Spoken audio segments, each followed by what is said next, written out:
Mississauga Transit Bus Operator Prep. Study Guide for the Municipal Skills Assessment and Situational Judgment Test. Genre: Study Aids. Target audience: aspiring MIWRI bus operators and transit job candidates.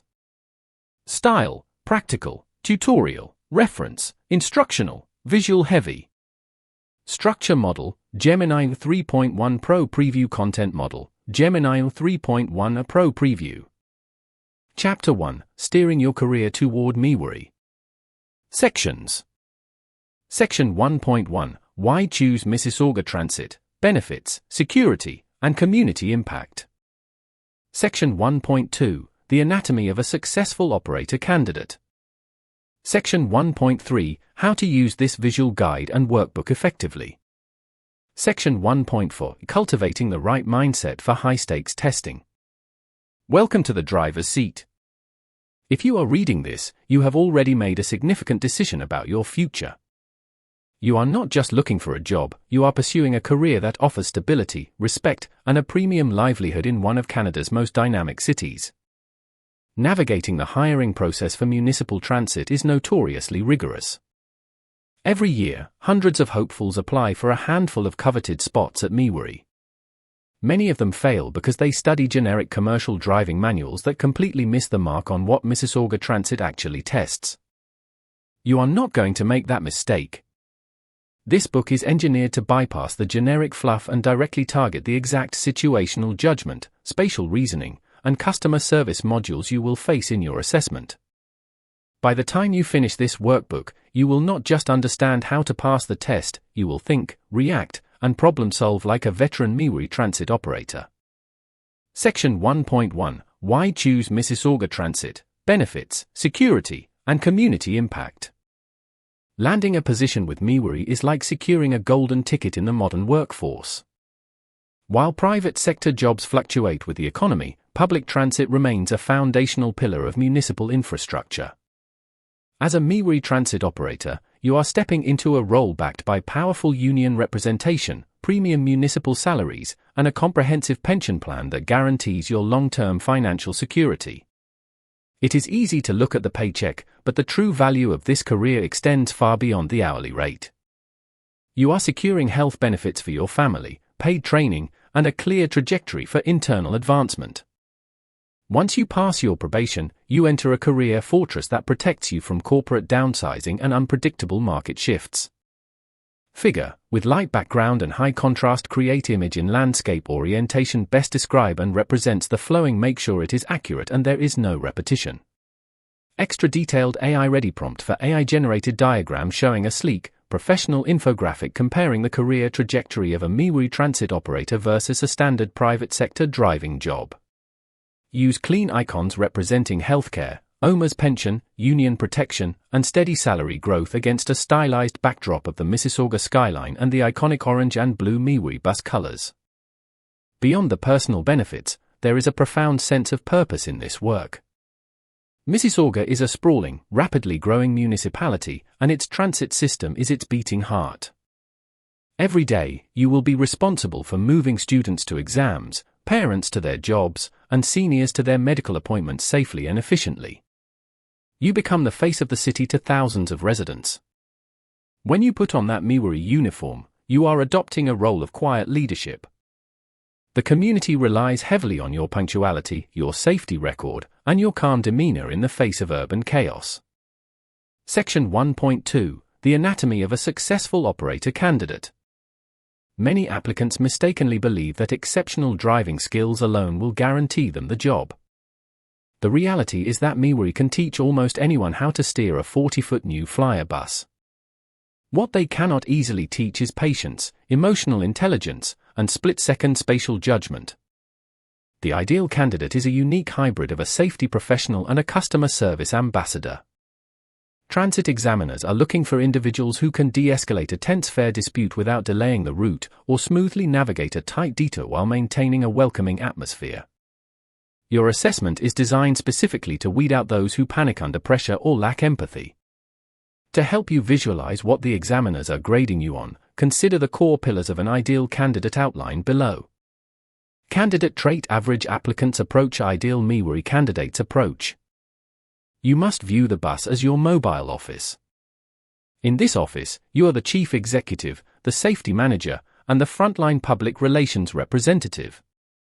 The written tests and situational judgment scenarios you will face are specifically engineered to see which of these hats you drop when the pressure is dialed up. Section 1.3 – How to use this visual guide and workbook effectively. This guide breaks away from traditional, text-heavy manuals because public transit operates in a heavily visual and spatial world. You cannot master intersection right-of-way logic or bus tailswing dynamics by simply reading paragraphs of text. You need to see the scenarios unfold, visualize the hazards, and interact with the concepts on the page. Treat this book as a high-intensity training simulator. Do not just passively read through the chapters. Engage with the visual breakdowns, sketch out your own intersection diagrams if it helps, and rigorously test yourself with the situational judgment questions provided in each module.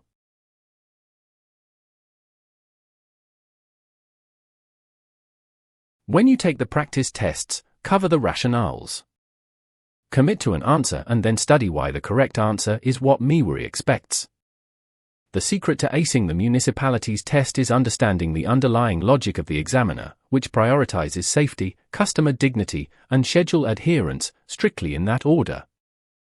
Make notes in the margins, highlight key municipal bylaws, and review the spatial reasoning diagrams until they become second nature.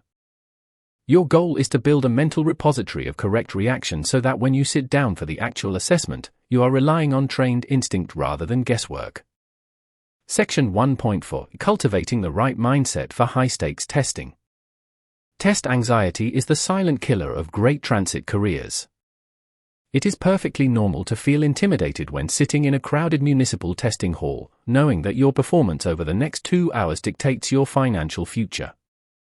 However, you must actively shift your mindset from passing a test to performing your duties. When you read a question about a passenger refusing to pay a fare, do not try to guess what a generic computer algorithm wants. Imagine yourself sitting in the driver's seat of an orange MWRI bus on Hurontario Street. How do you keep the rest of your passengers safe? How do you keep the bus moving? By rooting your answers in the reality of the job, you strip away the artificial pressure of the exam. You are no longer a candidate taking a test, you are a professional making a command decision. This subtle shift in perspective will dramatically improve your score on the Situational Judgment Test, SJT, modules. Remember that the examiners want you to succeed. The municipality desperately needs capable, level-headed operators to keep the city moving. You have the exact roadmap in your hands right now. Trust your preparation, approach each scenario logically, and let your commitment to a career at MWRI drive you forward. Figure Mind Map Chapter 1 – Steering Your Career Toward MWRI. Central Node – MWRI Career Path. Branch 1 – Why MWRI, Sub-branches, Premium Salary, Union Protection, Pension OMAs, Community Leadership. Branch 2 – Ideal Candidate Traits, Sub-branches, Customer Service Focus, Spatial Awareness, De-escalation Skills, Safety First Logic. Branch 3 – Using the Workbook, Sub-branches, Visual Learning, Interactive Practice, Study Rationales. Branch 4 – Test Mindset, Sub-branches, Overcome Anxiety, Role-play as Operator, Prioritize Safety and Flow. Use a professional, clean layout with an orange and blue color scheme reminiscent of Mississauga Transit. Chapter 2 – Decoding the Hiring Process and Assessment Structure. Sections. Section 2.1 – Step-by-step walkthrough of the MWRI recruitment timeline. Section 2.2 – Understanding the computer-based testing modules. Section 2.3 – Time management strategies for multiple-choice assessments. Section 2.4 – Common pitfalls that disqualify otherwise strong applicants. The moment you hit Submit on the City of Mississauga Careers portal, a quiet countdown begins. You have officially entered one of the most competitive municipal recruitment pipelines in the province.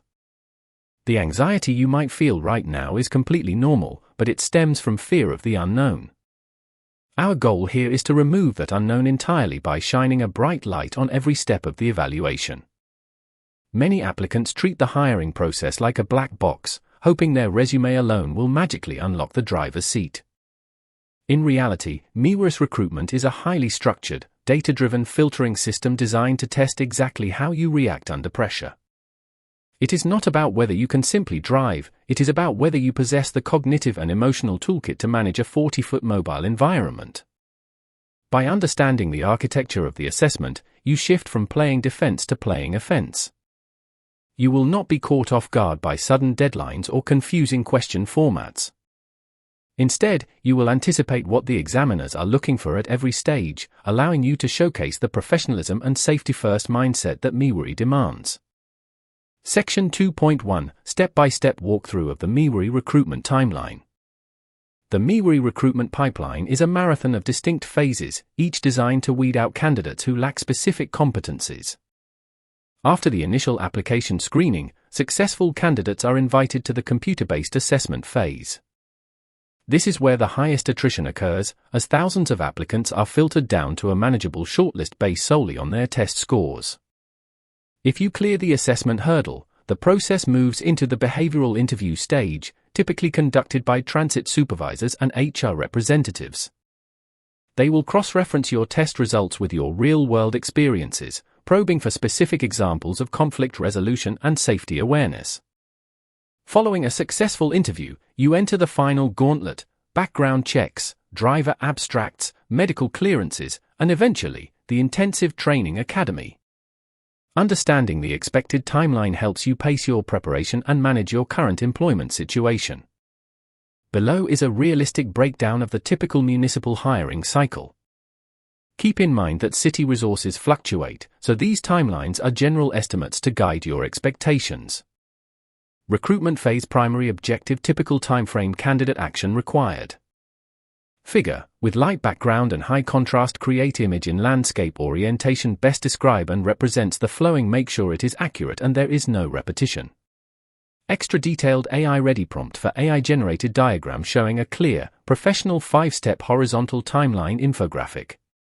The graphic should represent a transit recruitment pipeline, starting with a resume icon, moving to a computer screen for testing, a panel of interviews, a medical cross with a document, and finally a transit bus representing the training academy.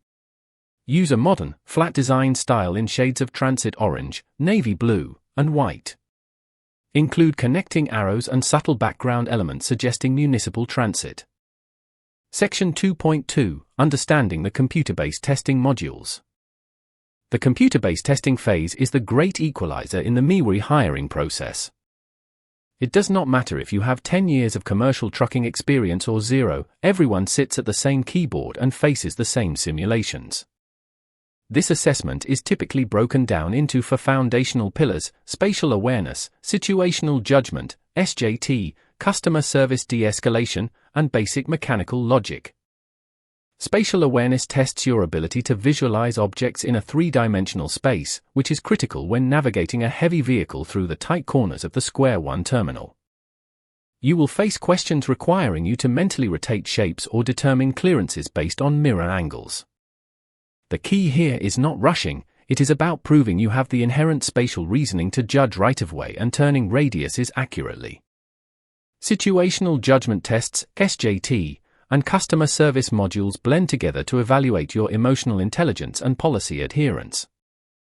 You will be given scenarios, like a passenger refusing to pay a fare, or a disruptive argument breaking out in the back of the bus. The test forces you to choose the best and worst possible reactions from a list of highly plausible options, testing your ability to de-escalate without compromising safety or schedule. Finally, basic mechanical logic ensures you understand the physical forces at play while operating heavy machinery.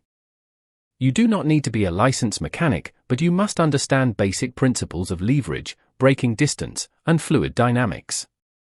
We will spend an entire chapter later in this book breaking down the exact physics and logic puzzles you will encounter in this section. Section 2.3 Time Management Strategies for Multiple Choice Assessments.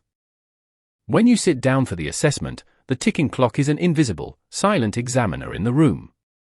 Many brilliant candidates fail not because they did not know the material, but because they fixated on a single confusing question and ran out of time. Municipal transit assessments are meticulously timed to simulate the mental pressure of keeping a bus on schedule while dealing with distractions. To conquer this, you must adopt the two-pass strategy. On your first pass through the exam, only answer the questions you are completely confident about, and flag the ones that require deep thought or complex reading. This ensures you secure all the easy points immediately without burning precious minutes. Once you reach the end, use your remaining time to loop back and methodically dismantle the flagged questions. / the test taker's triage algorithm. If question is understood and answer is obvious, select answer. Move to next. Else if question requires complex reading or calculation, flag question. Skip for now. Else / second pass execution. Eliminate two obviously wrong distractors. Choose safest, most customer-centric option. Furthermore, watch out for absolutist language in multiple-choice options. Words like always, never, or immediately in an answer choice are frequently traps designed by test writers. In the nuanced world of transit operations, very few situations demand an absolute response without checking mirrors or assessing the environment first. Section 2.4 – Common pitfalls that disqualify otherwise strong applicants. The most tragic failures in the testing phase come from candidates who bring the wrong mindset into the exam room. The first major pitfall is the lone wolf trap, commonly seen in applicants with previous long-haul trucking experience. They select answers that show independence and unilateral decision-making, forgetting that a municipal bus operator is part of a highly connected network requiring constant communication with transit control. Another massive disqualifier is falling for the hero trap during the situational judgment test. When presented with a hostile passenger scenario, candidates often select aggressive, authoritative responses, believing the city wants an enforcer. In reality, MIWRI wants a de-escalator. They are looking for candidates who choose options emphasizing safety, boundary setting, and calling for supervisor support when a situation escalates. Finally, many candidates fail simply because they overthink the underlying intent of the question. They try to outsmart the test by guessing what complex psychological trait the examiner is measuring. The truth is much simpler. The examiners just want to know if you are a safe, polite, and logical human being who can follow rules under pressure. Keep your answers rooted in common sense and public safety, and you will naturally align with the grading rubric. As we move forward into the next chapters, we will dissect each of these assessment modules one by one. You now know the structure of the battlefield and the timeline of the campaign. It is time to roll up our sleeves, dive into the actual test material, and start building the exact skills you need to ace the computer assessment. Figure mind map for Chapter 2, Decoding the Hiring Process. Central Node, MIWRI Assessment Process. Branch 1, Recruitment Timeline, Application, Computer Test, Interview, Clearances, Training. Branch 2, Core Testing Modules, Spatial Awareness, SJT, Customer Service, Mechanical Logic. Branch 3, Time Management, Two-Pass Strategy, Flagging Questions, Avoiding Absolutes. Branch 4, Common Pitfalls, Lone Wolf Trap, Hero Trap, Overthinking. Make the design modern, clean, and professional, using a blue and orange color palette to match transit themes. Chapter 3, Mastering Spatial Awareness and Route Logic. Sections. Section 3.1, Visualizing the Transit Vehicle, Dimensions, Pivot Points, and Overhangs. Section 3.2, Interpreting Route Maps and Municipal Grid Systems. Section 3.3, Identifying Blind Spots and Managing Clearance Zones. Section 3.4, Practice Module, Spatial Reasoning and Diagram Interpretation. Welcome to the spatial reasoning phase of your preparation. If Chapter 2 helped you decode the psychology behind MIWRI's hiring process, this chapter is where we physically put you in the driver's seat. During your assessment, examiners need to know that you can mentally manipulate a massive, heavy vehicle through unpredictable urban environments without causing a catastrophe. Spatial awareness isn't just about having good eyesight, it is an active, cognitive skill. You are constantly calculating dimensions, predicting the movement of objects in your mirrors, and anticipating how a 40-foot rectangle will behave when you turn a steering wheel. Most candidates fail the spatial reasoning test because they approach it from the perspective of a daily commuter driving a Honda Civic. We need to reprogram your spatial logic entirely. By the end of this chapter, you will understand exactly how municipal transit vehicles maneuver, how to interpret grid maps instantly, and how to spot danger zones before they become incident reports. Let us build your spatial superpower. Section 3.1 – Visualizing the transit vehicle, Dimensions, Pivot Points, and Overhangs. To master transit spatial reasoning, you must first mentally map the dimensions of your vehicle. MississaugaBus operates a diverse fleet, primarily consisting of standard 40-foot New Flyer buses and 60-foot articulated, accordion-style, models. Unlike a standard car where the front wheels are ahead of the driver, in a transit bus, you sit directly over or slightly ahead of the front wheels. This structural difference creates a completely new geometric reality when cornering. The most critical concept to grasp is the front overhang. Because your seat is positioned ahead of the front axle, when you initiate a turn, the front corner of the bus sweeps significantly further out than the tires do. On the spatial assessment, you will frequently encounter scenarios testing your understanding of this sweeping motion. If you turn the wheel too early, that front overhang will effortlessly take out a street sign or a waiting pedestrian. Figure, with light background and high contrast, create image in landscape orientation best describe and represents the flowing. Make sure it is accurate and there is no repetition. Extra detailed AI-ready prompt for AI-generated diagram showing a top-down view of a standard 40-foot transit bus making a sharp right turn.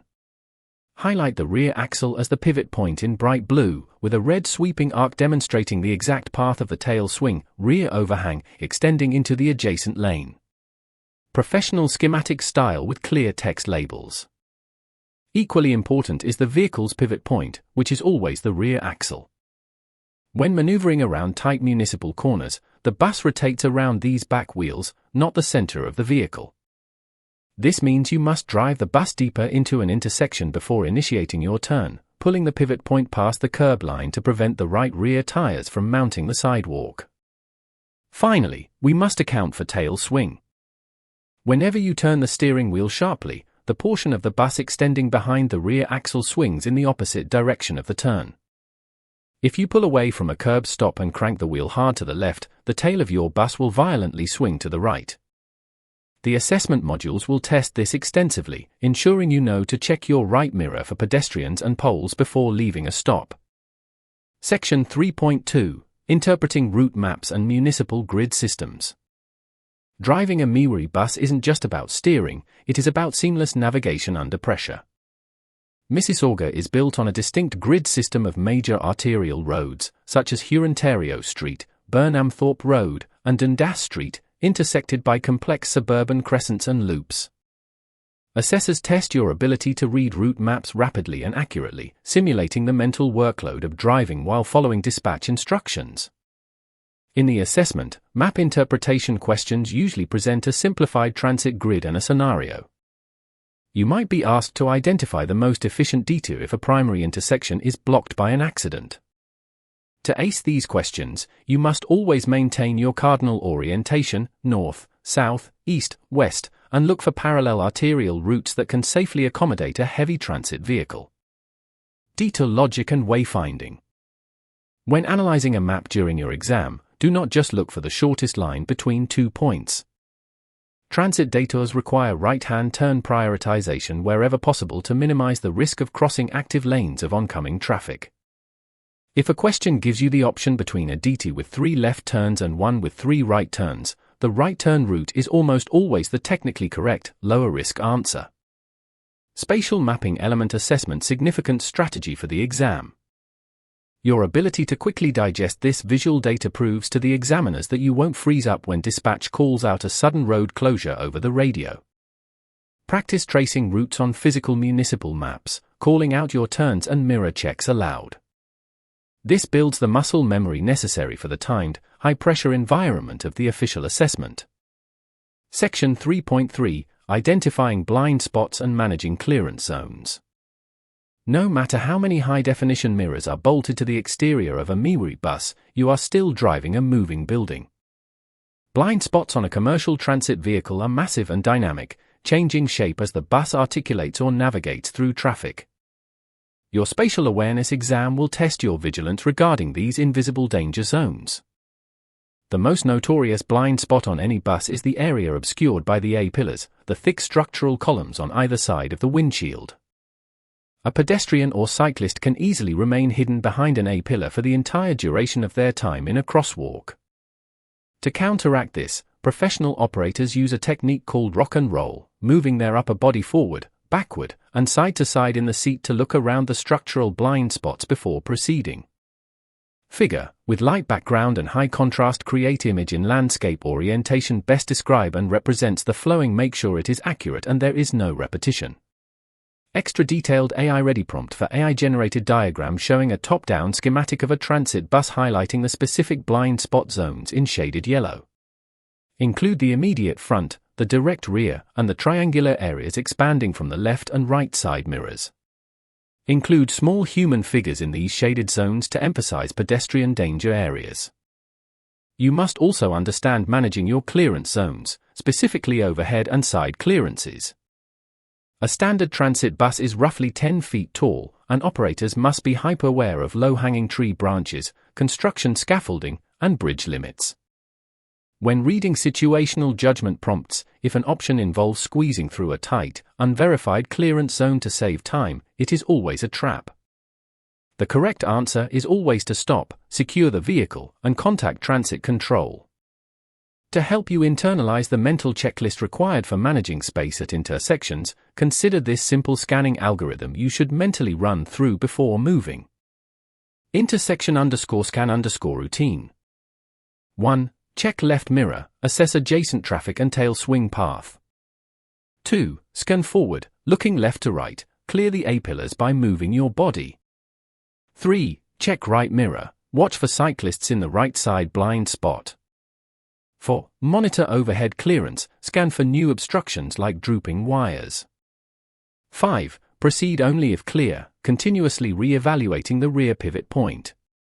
Section 3.4 Practice Module, Spatial Reasoning and Diagram Interpretation. Now it is time to apply the theory. The following questions are modeled directly after the spatial reasoning and situational logic modules you will face in your transit assessment. Read each scenario carefully, visualize the dimensions of the bus, and rely on the mechanical logic we have just established. Question 1. You are operating a standard 40-foot bus and are stopped flush against the curb at a designated bus stop. You need to pull out into the left lane to avoid a parked delivery truck immediately ahead. As you turn the steering wheel sharply to the left and accelerate, what is your primary spatial concern? A. The front overhang clipping the delivery truck. B. The pivot point locking up. C. The tail swing striking a pedestrian standing on the curb. D. The overhead clearance of the bus shelter. Rationale for question 1. The correct answer is C. As you turn sharply to the left, the portion of the bus behind the rear axle, the pivot point, will swing violently to the right, sweeping over the curb. In a real-world scenario, failing to check your right mirror for this tail swing can result in striking a waiting passenger or a utility pole. Question 2. You are studying a route map. You are driving southbound on a major arterial road when you see a police barricade blocking your path at the upcoming intersection. You are instructed to detour to the parallel road located 1 block west. Which of the following detour maneuvers is the safest for a transit vehicle? A. Turn left, then right again. B. Turn right, then left again to head south. C. Execute a 3-point turn and head north. D. Turn right, reverse into a side street, and proceed south. Rationale for question 2. The correct answer is B. To move 1 block west while heading southbound, you must turn right, west, then left, south. Right turns are always favored in commercial driving because they do not require crossing active oncoming traffic lanes. Option C and D involve reversing, which is strictly prohibited in transit operations unless guided by a spotter or supervisor. Question 3. Why must a transit operator drive a bus much deeper into an intersection before turning right, compared to driving a standard passenger car? A. To allow passengers time to sit down. B. Because the steering wheel requires more rotations. C. To align the front overhang with the crosswalk. D. Because the vehicle pivots on the rear axle, which must clear the curb line. Rationale for question 3. The correct answer is D. A bus pivots entirely on its rear tires. If you initiate a right turn too early, the right rear tires will cut the corner sharply, driving over the curb and potentially striking pedestrians or signage. You must drive the bus straight until the rear axle is aligned with the turn. Review these concepts until they feel like second nature. When you can mentally view every street corner through the lens of pivot points and tail swings, you are well on your way to mastering the assessment. Next, we will shift gears and explore the human element, mastering customer service and situational de-escalation. Figure mind map, spatial awareness and route logic for transit operators * visualizing the transit vehicle * fleet variations, 40-foot standard versus 60 feet articulated, * front overhang, sweeping motion during turns, * pivot points, located at the rear axle, * tail swing, opposite direction of the steering turn. * municipal grid systems * arterial roads versus suburban loops * cardinal direction orientation * detour logic, prioritizing right-hand turns * analyzing clearances on maps * managing blind spots * the A-pillar obscuration * the rock and roll viewing technique * overhead and side clearances * constant mirror scanning stations * assessment strategies * reversing is always a last resort trap answer * slow deep intersection approaches * prioritizing pedestrian safety in clearance zones. Chapter 4. Basic mechanical aptitude for transit operators. Sections. Section 4.1. Dashboard literacy, deciphering gauges, warning lights, and controls. Section 4.2. The logic behind pre-trip inspections and circle checks.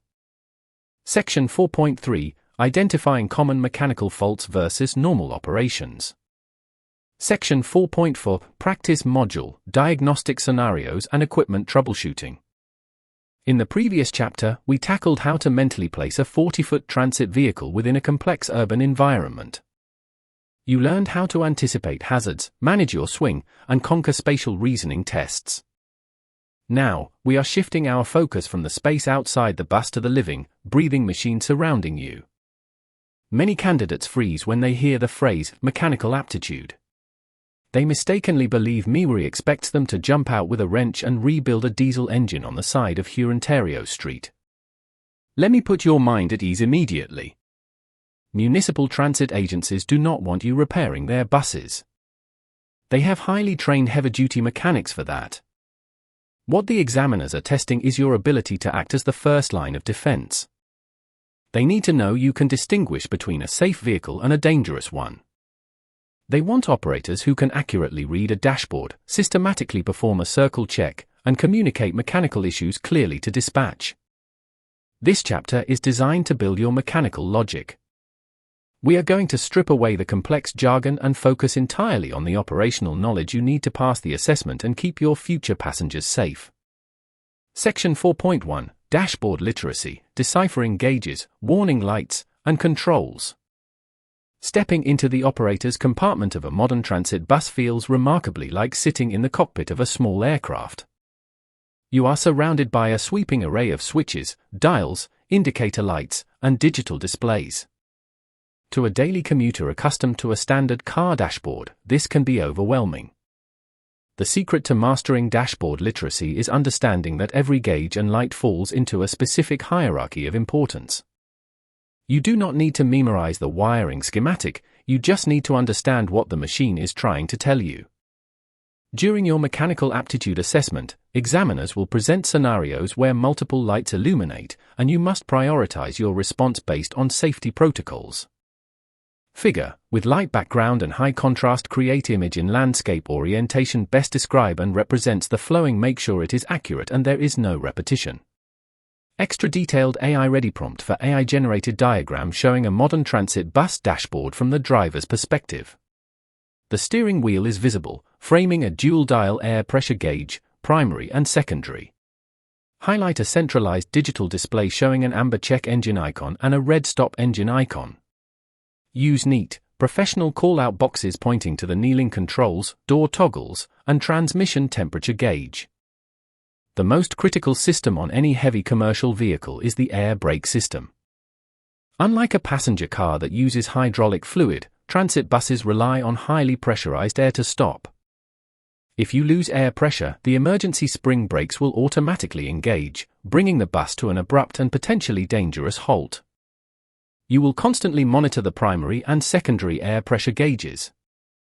Normal operating pressure is typically between 100 and 120 psi, pounds per square inch. If the pressure drops below 60 psi, a low air warning light and a loud, continuous buzzer will activate. Knowing this threshold is a frequent requirement on transit aptitude tests. Here is a quick reference guide to the fundamental transit gauges and warning lights you must understand. Dashboard indicator normal status, what it means when activated, abnormal action required. Understanding the distinction between an amber warning and a red stop engine light is a classic situational judgment question. An amber light means you must exercise caution, but you can usually complete your route and swap buses at the terminal. A red light means the engine is actively destroying itself, and continuing to drive is a massive safety and financial liability. Section 4.2. The logic behind pre-trip inspections and circle checks. Before a MIWARI bus ever leaves the garage, it undergoes a mandatory pre-trip inspection, commonly known in Ontario as a circle check. This is not just a casual walk around the vehicle to kick the tires. It is a legally required, documented process dictated by the Ministry of Transportation, MTO, under the Commercial Vehicle Operators Registration, CVOR, system. Examiners test your knowledge of the circle check to evaluate your attention to detail and your commitment to public safety. They want to see a systematic, logical approach rather than random guessing. The logic behind the circle check is simple. You start at the front door, walk counterclockwise around the entire vehicle, and inspect it from top to bottom, looking for major and minor defects. Figure, with light background and high contrast, create image in landscape orientation best describe and represents the flowing. Make sure it is accurate and there is no repetition. Extra detailed AI-ready prompt for AI-generated diagram showing a top-down view of a 40-foot transit bus. A dotted arrow path circles the bus counterclockwise, starting from the front passenger door. Specific inspection points are marked with icons: tires, tread depth, undercarriage, fluid leaks, rear engine compartment, belts, hoses, and exterior lights. When evaluating components during a circle check, you are looking for three main categories of failure: securement, condition, and operation. For instance, when you inspect a mirror, you are ensuring it is securely bolted to the frame, the glass is in good condition, not cracked, and it operates correctly when adjusted. You apply this exact same logic to the wipers, the seats, the handrails, and the wheelchair ramp. Tires and wheels are heavily scrutinized on any municipal transit test. You must know that a bus cannot legally be driven if there are missing lug nuts, deep cuts in the sidewall, or tire tread depth below the legal limit. You also need to physically listen during your inspection. Since the bus runs on compressed air, a major part of the circle check involves turning the engine off, applying the brakes, and listening quietly for the hissing sound of an air leak. Documenting your findings is just as important as discovering them. If you find a minor defect, like a single burnt-out interior passenger light, you log it in the defect report book and proceed with your route. If you find a major defect, such as a steering wheel that binds or a brake pedal that sinks to the floor, the bus is legally out of service. You do not drive it. Understanding the absolute boundary between minor and major defects is the key to passing this portion of the assessment. Section 4.3. Identifying common mechanical faults versus normal operations. One of the most challenging aspects for a new transit operator is getting used to the symphony of strange noises a commercial bus produces. Because these vehicles utilize heavy-duty pneumatic and hydraulic systems, they routinely groan, hiss, and pop during completely normal operation. Assessment questions will frequently present you with a specific sound or sensory experience and ask you to determine if it is a normal function or a mechanical fault. Candidates who lack mechanical aptitude often panic at normal noises, leading to unnecessary service calls and delayed routes. Conversely, candidates who ignore actual mechanical faults put their passengers at severe risk. Let's address the most common scary normal noise, the air dryer purge.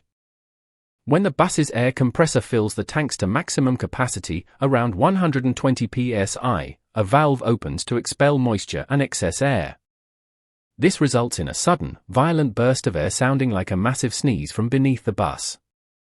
It is startling to pedestrians and new drivers, but it is a perfectly normal sign that the air system is functioning correctly. Another normal operation is the hiss of the kneeling system. When you lower the front suspension to assist a passenger with mobility issues, air is intentionally released from the front airbags. This produces a loud, continuous hissing sound that stops once the bus is fully lowered. When you raise the bus, you will hear a different sound, the heavy hum of the compressor working to re-inflate those bags. However, some sounds and sensations are definitive red flags.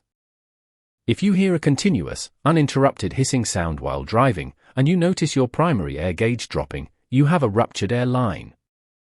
If you smell a harsh, acrid burning odor, it could be a seized brake caliper or an electrical fire. If the steering wheel feels excessively loose or suddenly requires immense physical force to turn, you have lost hydraulic power steering.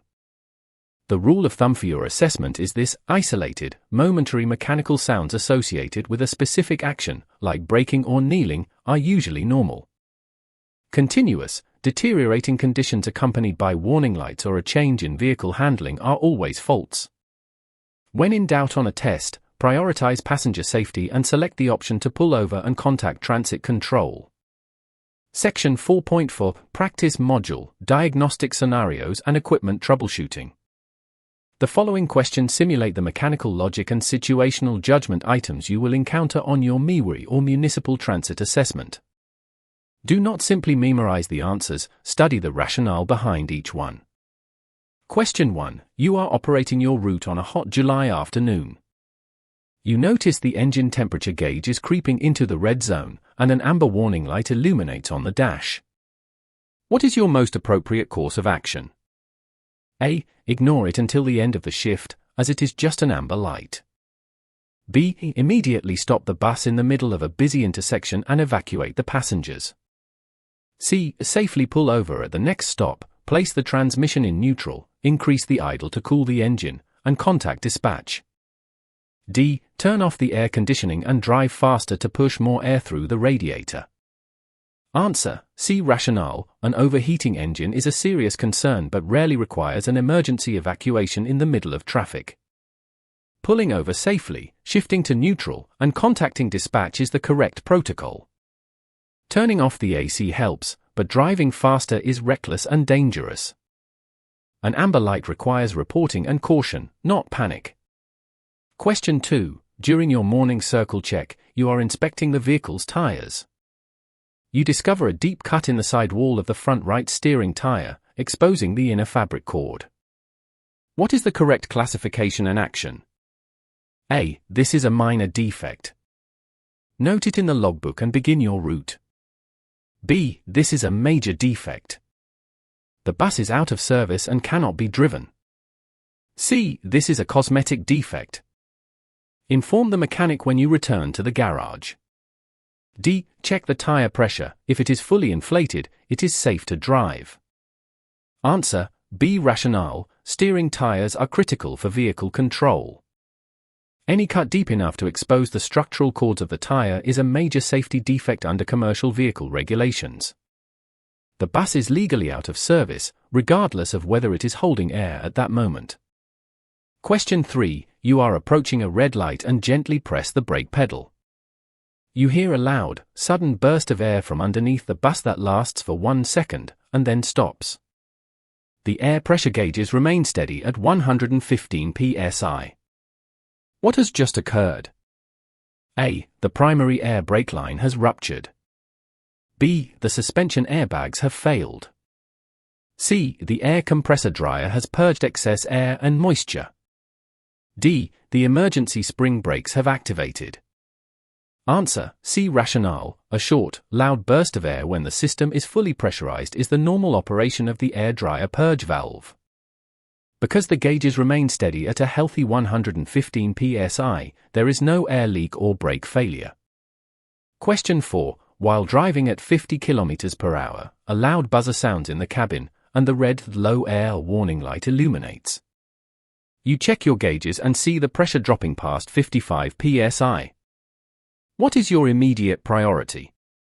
A. Call transit control and ask for a replacement bus. B. Accelerate to reach the next transit terminal quickly.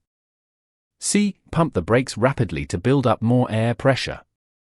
D. Firmly and steadily apply the brakes to bring the bus to a safe stop at the side of the road immediately. Answer, D. Rationale. If air pressure drops below 60 psi, the warning systems activate.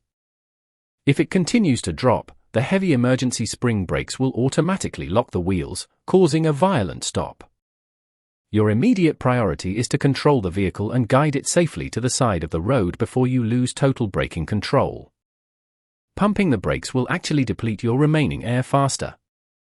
Take your time reviewing these scenarios. The mechanical aptitude required for a transit operator is rooted entirely in common sense, observation, and an unwavering commitment to safety. You are the captain of the ship, you don't need to build the engine, but you absolutely must know when to stop sailing. Chapter 5, Conquering the Situational Judgment Test, SJT. Sections. Section 5.1, the core framework of transit SJTs, safety, policy, and public image. Section 5.2, prioritizing competing emergencies in real time. Section 5.3, analyzing complex scenario questions with confidence. Section 5.4, practice module, high-stakes decision-making scenarios. Up to this point in our journey, we have focused on mastering the physical environment. In Chapter 3, you learned how to mentally navigate a 40-foot vehicle through tight urban corridors, and in Chapter 4, you built the foundation to diagnose the mechanical health of that very same machine. But operating a municipal transit bus is only partially about the vehicle. The true test of a MIWARI bus operator lies in managing the unpredictable human element. The Situational Judgment Test, SJT, is widely considered the ultimate gatekeeper in the municipal transit hiring process. It is the phase where applicants with flawless driving records often stumble, simply because they do not understand the underlying psychology the examiners are looking for. You are stepping into a mobile, dynamic environment where you are the sole authority figure for dozens of passengers at any given moment. The SJT is designed to strip away your rehearsed interview answers and see how you instinctively react to stress, conflict, and competing priorities. It is not a test of your driving ability, it is a profound assessment of your emotional intelligence and risk management. Do not let the complexity of these scenarios intimidate you.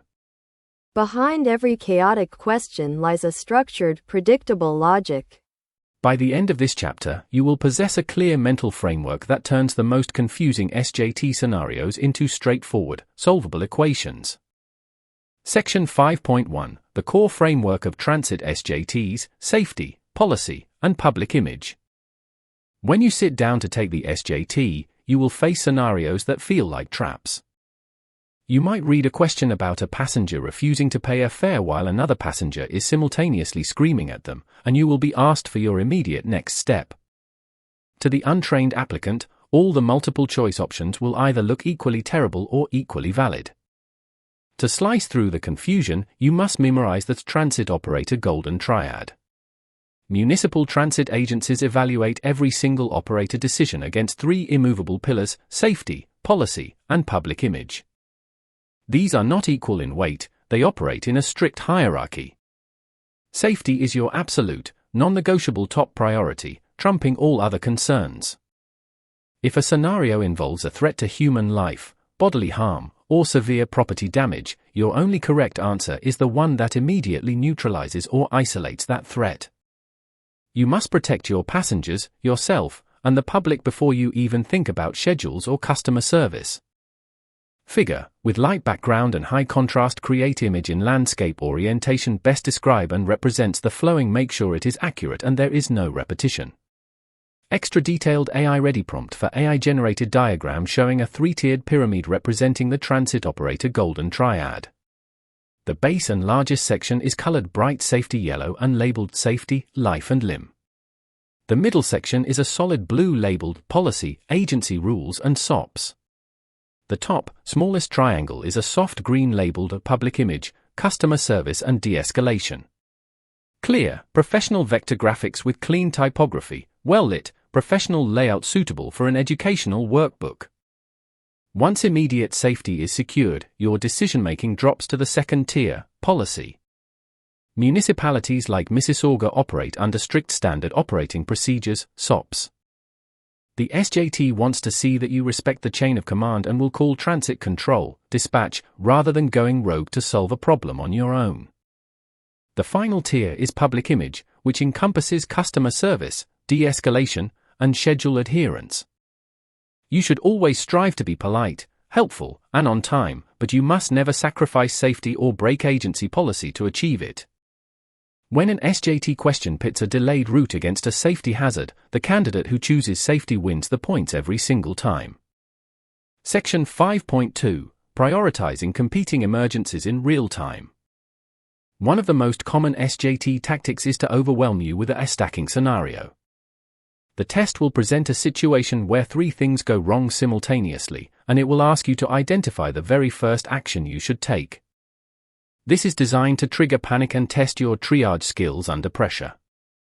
Imagine you are driving near the city center transit terminal. Suddenly, a passenger falls out of their seat clutching their chest, while simultaneously, a youth in the back starts spray painting the window, and a car sharply cuts you off, forcing you to brake hard. A novice might try to yell at the vandal or swerve the bus, but a professional knows how to compartmentalize the chaos. To conquer these questions, you must filter the chaos through a strict operational hierarchy. You only have one set of hands and one primary focus at any given moment. The table below outlines the exact hierarchy municipal examiners expect you to apply when multiple events collide. Priority level threat category examples required action. If you study that table, the answer to our hypothetical scenario becomes obvious. The vandal is a priority 4 nuisance, and the car cutting you off is a hazard that has already passed. The passenger clutching their chest is a priority 1 active medical emergency. Therefore, your immediate first action must be to secure the bus safely to the curb and attend to the medical crisis. Do not let the noise of the scenario distract you from the highest priority threat. The test writers will intentionally make the lower priority issues seem loud, annoying, or highly disruptive to trick you into addressing them first. Keep your emotional response in check and strictly follow the hierarchy. Section 5.3. Analyzing complex scenario questions with confidence. Now that you understand the framework, we need to look at the anatomy of the multiple choice options themselves. SJT questions are meticulously crafted with 4 distinct types of answers: the aggressive overreaction, the passive underreaction, the logical but wrong-ordered action, and the correct procedural response. The aggressive overreaction is the easiest to eliminate. If an answer suggests you physically intervene in a fight, chase down a fare evader, or yell at a passenger, cross it out immediately. Transit agencies are liable for your actions, and they desperately want to weed out cowboy candidates who escalate situations and invite lawsuits. The passive underreaction is trickier because it often sounds like you are minding your own business. Options like ignore the screaming passengers and focus on driving or let the riders sort out their own argument are traps. While you shouldn't fight passengers, you are still the captain of the ship. Complete passivity shows a lack of leadership and command presence. Figure, with light background and high contrast, create image in landscape orientation best describe and represents the flowing. Make sure it is accurate and there is no repetition. Extra detailed AI-ready prompt for AI-generated diagram showing a 4-step logical flow chart for analyzing SJT multiple choice questions. Step 1. Read scenario. Step 2. Identify highest priority threat, safety versus nuisance. Step 3. To eliminate extreme reactions, aggressive, passive. Step 4. Select secure bus and notify control option. Use modern, corporate training graphic style with teal and orange accent colors. The most dangerous distractor is the logical but wrong-ordered option. This answer contains the right actions but sequences them poorly. For example, call transit control, then pull the bus over to safety. This sounds great until you realize you are trying to operate a radio while steering a massive bus through an active emergency. The correct answer will almost always follow a highly predictable sequence: secure the vehicle first, assess the situation, notify transit control, and de-escalate using verbal commands. Whenever you see an option that prioritizes securing the bus, parking brake applied, four-way flashes on, before taking further action, you are likely looking at the winning choice. Section 5.4 Practice Module High-Stakes Decision-Making Scenarios. It is time to put theory into practice. Read the following scenarios carefully and apply the golden triad and the emergency hierarchy we just discussed. Do not rush to the answers, take a moment to formulate your own response before reading the rationales.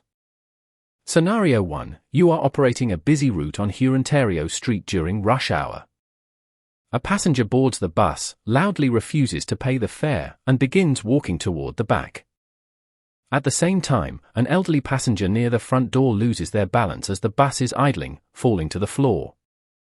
What is your immediate next step?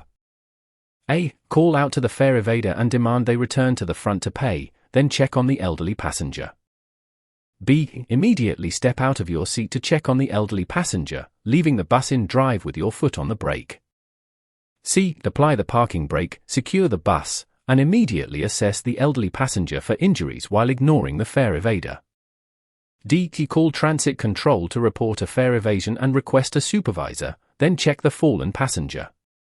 Rationale. The correct answer is C. Applying our hierarchy, the fare evader is a priority 4 customer nuisance, while a fallen passenger is a priority 1 potential medical emergency.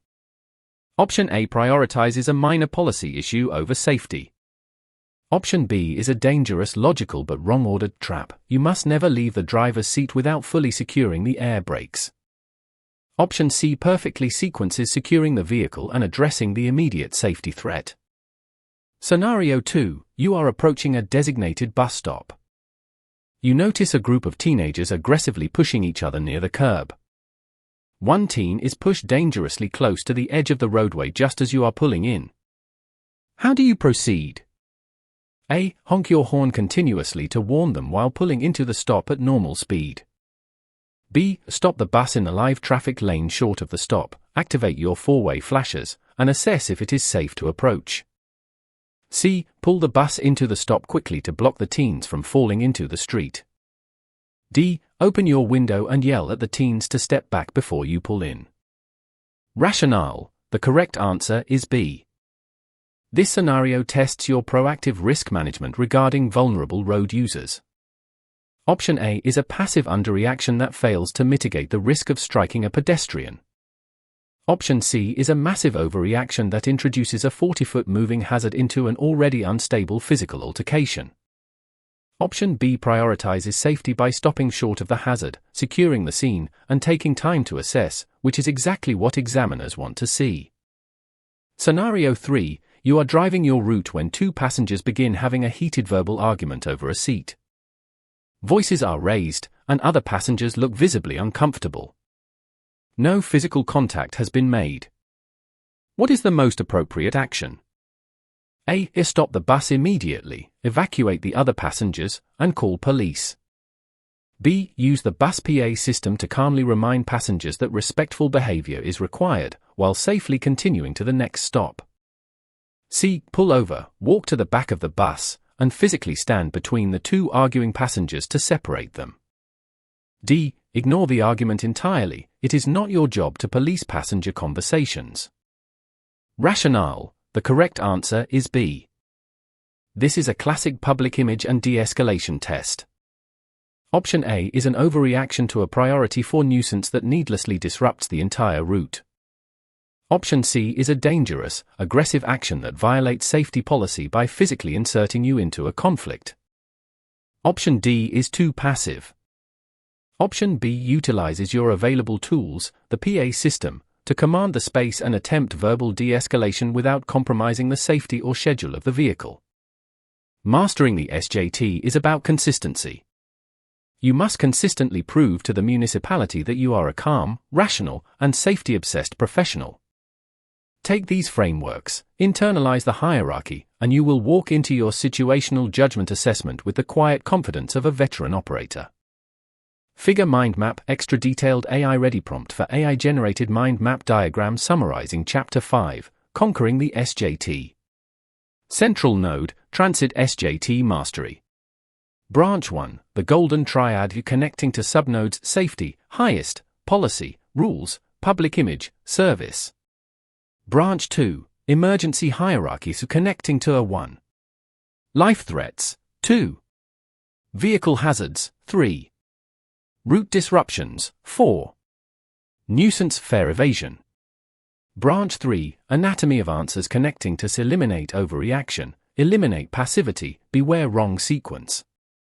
Branch 4, Ideal Response Sequence connecting to the Secure Bus, Assess Threat, Call Control, De-escalate. Clean, highly structured corporate training style, color-coded branches, readable text on a light background. Chapter 6, Customer Service Excellence and Conflict De-escalation. Sections. Section 6.1, The Frontline Ambassador, Balancing Schedule Demands with Passenger Care. Section 6.2, Proven Techniques for Resolving Fare Disputes and Rule Infractions. Section 6.3, Supporting Passengers with Disabilities and Special Mobility Needs. Section 6.4, Practice Module, Dialogue Choice and De-escalation Simulations. Welcome to the front lines of public transit, where the theoretical scenarios we explored in Chapter 5 become your daily reality. As a MississaugaBus bus operator, you are no longer just maneuvering a 40-foot machine through Mississauga's busy corridors, you are managing a rolling community. Every time those front doors open, you become the face of the municipality, interacting with hundreds of different personalities, moods, and needs during a single shift. Mastering customer service and conflict de-escalation is not just about passing the interview phase, it is the definitive skill that will keep you safe and sane throughout your entire career. Many candidates assume that customer service in public transit is identical to customer service in retail or hospitality. While courtesy and active listening remain universal, the transit environment introduces a unique layer of high-stakes pressure. You are operating a heavy vehicle, navigating unpredictable traffic, managing a strict timetable, and attempting to enforce municipal bylaws simultaneously. The examiners need to see that you possess the emotional intelligence to balance all these competing demands without losing your composure or escalating a minor issue into a major incident. In this chapter, we will break down the specific protocols that municipal transit agencies expect you to follow when interacting with the public. We will explore how to manage fare disputes safely, assist passengers with diverse mobility needs, and effectively de-escalate aggressive behavior before it spirals out of control. By internalizing these strategies, you will prove to the hiring committee that you have the mature, steady temperament required to wear the Mississauga uniform. Section 6.1, The Frontline Ambassador, Balancing Schedule Demands with Passenger Care. The greatest source of internal stress for a new transit operator is the constant ticking of the clock. Municipal transit systems operate on incredibly tight schedules, and falling behind your assigned headway can cause a ripple effect across the entire transit network. When you are running 5 minutes late during the afternoon rush hour, taking the time to answer a confused passenger's routing question can feel like an agonizing delay. However, sacrificing passenger care for the sake of the schedule is one of the quickest ways to fail your assessment. Examiners want to see you apply a very specific hierarchy of priorities: safety first, customer service second, and schedule adherence third. A schedule is a goal, but safety and service are absolute mandates. Rushing a boarding process, driving aggressively to make up time, or dismissing a passenger's legitimate inquiry demonstrates a dangerous lack of professional judgment. You must show the evaluation panel that you can remain approachable and helpful, even when the operational pressure is mounting. To balance these demands effectively, experienced operators use proactive communication to manage passenger expectations. If you are running late and a passenger boards asking for complex, multi-transfer directions, you must take control of the interaction efficiently. A polite, concise response, such as offering a transit map or advising them on the immediate next step while keeping the line moving, it demonstrates both excellent service and time management. You are acknowledging their need without allowing the interaction to paralyze the entire route. Figure, with light background and high contrast, create image in landscape orientation best describe and represents the flowing. Make sure it is accurate and there is no repetition. Extra detailed AI-ready prompt for AI-generated diagram showing a hierarchical pyramid graphic illustrating the transit operator's priority matrix. The wide base is labeled as safety, colored in a solid, reassuring blue. The middle tier is labeled customer service, colored in an inviting green. The top, smallest tier is labeled schedule, colored in an alert orange. The visual style should be corporate, clean, and highly professional, utilizing isometric 3D styling with clear text labels and subtle directional arrows pointing upward. Priority level focus area operational application. Section 6.2, Proven techniques for resolving fare disputes and rule infractions. Fare disputes are the most common trigger for conflict on a municipal transit bus. A passenger boards, their Presto card declines, or they drop a handful of unidentifiable coins into the fare box and immediately walk toward the back of the bus. Your immediate instinct might be to demand payment, but transit agencies have very strict protocols regarding fare enforcement. MississaugaBus operators are customer service representatives and professional drivers, not commissioned security guards or police officers. The golden rule of modern municipal transit is to inform, not enforce. When a passenger fails to pay the proper fare, your job is to politely inform them of the required amount, not to physically block their path or engage in a shouting match. If the passenger ignores you or refuses to pay, you press your automated fare dispute button to log the interaction for transit enforcement officers and continue your route. Engaging in a heated argument over a minor fare risks escalating the situation into physical violence, which jeopardizes the safety of everyone on board. De-escalation requires you to completely remove your personal ego from the interaction. The fare money does not belong to you, and a passenger's refusal to pay is not a personal insult against your authority. When addressing rule infractions, such as playing loud music or consuming food, use neutral, policy-driven language rather than aggressive commands. Saying, "Folks, municipal bylaws require all music to be played through headphones," is much more effective than yelling, "Turn your music off right now."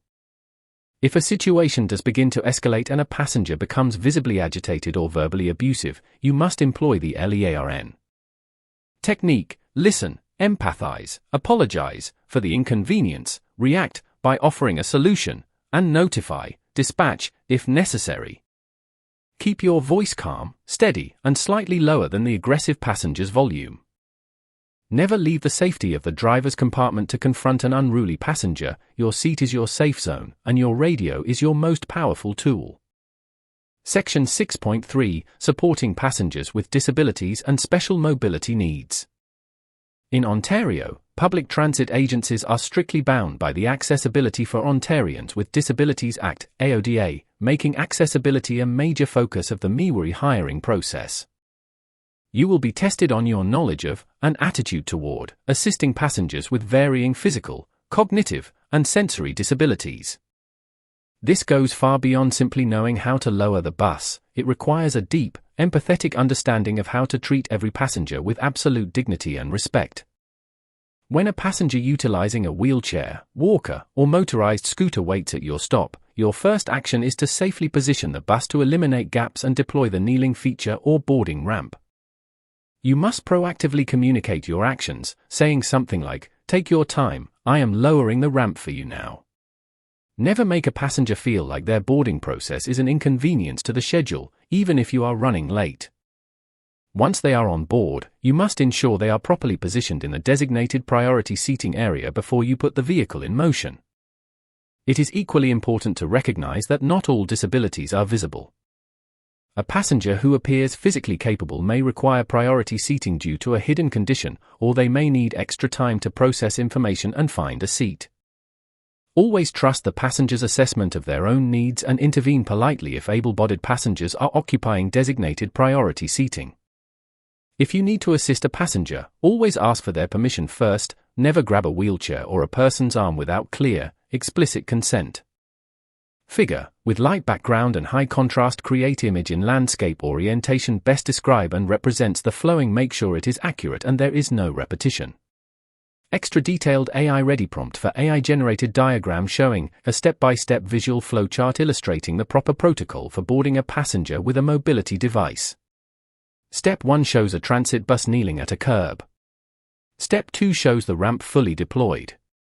Step 3 shows the operator actively communicating with the passenger. Step 4 shows the mobility device safely secured in the priority seating area.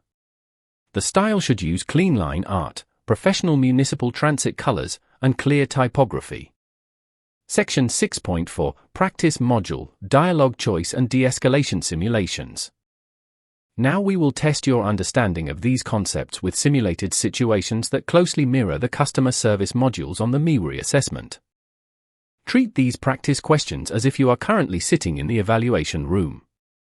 Read the scenarios carefully, pay close attention to the subtle differences in the dialogue options, and always refer back to the core principles of safety, de-escalation, and professional boundaries. Scenario 1. You are operating a busy afternoon route and running 7 minutes behind schedule. A passenger boards and their Presto card flashes red, indicating insufficient funds. The passenger looks embarrassed, mutters that they must have forgotten to reload it, and begins walking to the back of the bus. How should you respond? Turn off the bus, stand up, and loudly demand that the passenger exit the vehicle until they can pay the proper fare. Press the fare dispute counter on your console, politely inform the passenger that their card declined, but allow them to proceed to their seat and continue driving. Call transit control immediately and hold the bus at the stop until fare inspectors arrive to issue a citation. Ignore the interaction entirely so you do not draw attention to the passenger, as you are already running late. Correct answer, B. Rationale. This is a classic test of the inform, not enforce protocol. Option A is aggressive, unprofessional, and endangers your safety by leaving the operator compartment. Option C is a severe overreaction that needlessly delays service for all other paying passengers over a minor administrative issue. Option B correctly balances municipal policy with de-escalation. You log the data for the agency, inform the passenger of the shortfall without escalating the situation, and keep the transit system moving efficiently. Scenario 2. An elderly passenger utilizing a walker boards your bus. They pay their fare but are moving very slowly toward the priority seating area. The traffic light ahead has just turned green, and you are anxious to make the light to stay on schedule. What is the most appropriate action? Gently accelerate to catch the green light, as the passenger is already safely inside the vehicle. Ask another passenger to quickly guide the elderly person to their seat so you can begin moving. Keep the bus secured in park, monitor the passenger in your interior mirror, and wait until they are completely seated before accelerating. Announce over the PA system for the passenger to hurry up and sit down because you are holding up traffic. Correct answer, C. Rationale. This question targets the safety versus schedule hierarchy discussed in section 6.1. Option A is incredibly dangerous. Accelerating while a passenger with limited mobility is standing can result in a severe fall and a massive liability claim against the municipality. Option D is rude, violates customer service standards, and publicly embarrasses a vulnerable passenger. Option C is the only correct choice, proving to the examiners that you will always prioritize absolute passenger safety over shaving seconds off your route time. Scenario 3. A passenger boards your bus carrying a large, uncrated dog. Municipal transit policy clearly states that only certified service animals or small pets in secure carriers are permitted on board. The passenger insists the dog is friendly and tries to walk past the fare box. How do you handle this? Politely inform the passenger of the municipal policy regarding pets, and state that for the safety of all passengers, the dog cannot ride unless it is a service animal. Demand to see official documentation and medical papers proving the dog is a registered service animal before letting them board. Physically block the aisle to prevent the dog from entering the passenger cabin. Let them on without saying anything, as confronting them might lead to an argument that delays the bus. Correct answer, a rationale. This scenario requires you to enforce a safety bylaw using professional, neutral language. Option A addresses the policy calmly and opens the door for the passenger to declare if the dog is indeed a service animal, without being confrontational. Option B is incorrect because, under AODA guidelines, you generally cannot demand extensive medical documentation for service animals in this manner. A simple verbal confirmation or visual indicator is usually sufficient. Option C physically escalates the situation, and Option D represents an abandonment of your duty to maintain a safe environment for passengers who may have severe allergies or fears. Figure mind map. Extra detailed AI-ready prompt for AI-generated diagram showing a comprehensive mind map of transit customer service and de-escalation. Central node, transit customer service. Branch 1, priority hierarchy, subnodes, safety first, customer care, schedule adherence. Branch 2, fare disputes, subnodes, inform not enforce, never leave seat, use dispute button. Branch 3, de-escalation, subnodes, LEARN technique, neutral language, emotional control. Branch 4, AODA compliance, subnodes, ramp kneeling, dignity and respect, ask before assisting. Style, professional, color-coded branches, clear sans serif typography, high contrast, suitable for a study guide. Chapter 7, Defensive Driving and Right-of-Way Protocols. Sections. Section 7.1, Applying the Ontario Highway Traffic Act to Heavy Commercial Vehicles. Section 7.2, Navigating Complex Intersections, Pedestrian Crossings, and Transit Priority Signals. Section 7.3, Weather Adaptation, Operating Safely in Canadian Winter Conditions. Section 7.4, Practice Module, Right-of-Way Logic and Traffic Rule Application. In the previous chapter, we navigated the complex and often unpredictable landscape of human behavior. You learned how to de-escalate conflicts and provide exemplary customer service, ensuring the rolling community inside your bus remains safe and calm. Now, we must turn our attention back out to the windshield, combining everything you have learned about spatial awareness and situational judgment into a masterclass on defensive driving. Operating a municipal transit vehicle in Mississauga means sharing congested arteries like Hurontario Street and Burnham Thorpe Road with distracted drivers, hurried pedestrians, and unpredictable cyclists. Examiners are not just looking for someone who can steer a bus, they are looking for a safety-first professional who actively anticipates danger. This chapter will bridge the gap between knowing the traffic laws and applying them practically from the driver's seat of a 40-foot commercial vehicle. We will focus heavily on how the Ontario Highway Traffic Act, HTA, specifically applies to heavy transit vehicles, a major component of the MIWARI testing process. You will also learn the localized right-of-way protocols and transit-specific signaling that govern Mississauga's unique infrastructure. By the end of this chapter, you will possess the precise defensive driving logic required to ace the operator skills assessment. Section 7.1, Applying the Ontario Highway Traffic Act to Heavy Commercial Vehicles. The Ontario Highway Traffic Act is the foundational rulebook for every driver in the province, but its application changes dramatically when you are operating a heavy commercial vehicle. As a prospective MIWARI operator holding or working toward a Class C license, the law holds you to a significantly higher standard of care. You are no longer just responsible for your own safety, you are legally responsible for the dozens of unrestrained passengers standing and sitting behind you. One of the most critical adjustments you must make is your understanding of following distances. In a passenger car, the standard rule of thumb is a 2-second following distance under ideal conditions. For a 40-foot transit bus weighing upwards of 30,000 pounds empty, the laws of physics demand a minimum of 4 to 6 seconds, increasing significantly in adverse weather. Examiners will strictly monitor your following distance during evaluations, as tailgating is a leading cause of preventable transit collisions. Figure, with light background and high contrast create image in landscape orientation best describe and represents the flowing. Make sure it is accurate and there is no repetition. Extra detailed AI-ready prompt for AI-generated diagram showing a top-down view of a city street comparing the braking distance of a standard passenger car versus a 40-foot public transit bus. The diagram should clearly mark a 2-second following distance for the car and a 6-second following distance for the bus, using distinct color-coded arrows and measurement brackets. The style should be clean, instructional, and highly professional. Right-of-way rules also require a shifted mindset when applying the HTA to a bus. While a smaller vehicle might quickly dart into a roundabout or execute a swift left turn on a yellow light, a transit operator must calculate the time required for a much larger, slower vehicle to clear the intersection safely. You must ensure you have the legal right-of-way, but more importantly, you must confirm that other drivers are actually yielding that right-of-way before you proceed. Another vital HTA compliance area is the management of blind spots and lane changes. Section 142 of the HTA dictates that a driver must ensure a lane change can be made safely before committing.